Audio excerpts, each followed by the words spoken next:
بسم اللہ الرحمن الرحیم۔ السلام علیکم۔ کویت اردو نیوز کے ساتھ میں ہوں محمد عمر۔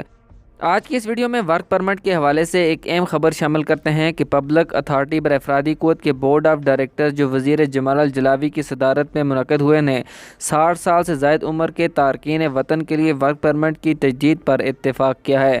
ورک پرمٹ کی تجدید کے لیے 250 کویتی دینار فیس ادا کرنا ہوگی۔ ہیلتھ انشورنس کا ابھی تک فیصلہ نہیں ہو پایا ہے۔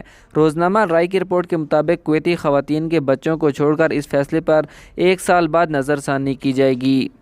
اسی کے ساتھ ہی اگلی خبر شامل کرتے ہیں کہ امریکی کمپنی فائزر نے کہا ہے کہ کورونا کے خلاف سالانہ ویکسینیشن بار بار بوسٹر ڈوز لگوانے سے بہتر ہے۔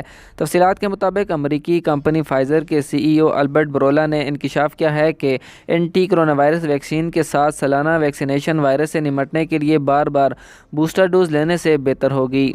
بورلا ابرانی نے ایک انٹرویو میں کہا ہے کہ کورونا وائرس سے نمٹنے کا بہترین طریقہ ایک ویکسین ہے جو ہر سال دی جا سکتی ہے، نہ کہ بوسٹر ڈوز جو ہر چند ماہ بعد دی جاتی ہے۔ جب ان لوگوں کے بارے میں پوچھا گیا جو ہر 4 یا 5 ماہ بعد بوسٹر ڈوز لیتے ہیں تو بوریلا نے کہا کہ یہ اچھا منظرنامہ نہیں ہے۔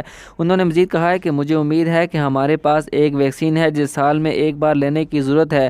برولا نے وضاحت کی ہے کہ فائزر ایک ایسی ویکسین بنانے کی کوشش کر رہا ہے جو وائرس کے دیگر تنوع کے علاوہ اومیکرون کا مقابلہ کر سکے۔ مزید کہا گیا کہ مجھے نہیں معلوم کہ ہمیں اس کو استعمال کرنا پڑے گا یا نہیں، لیکن ہم ویکسین پر کام کر رہے ہیں۔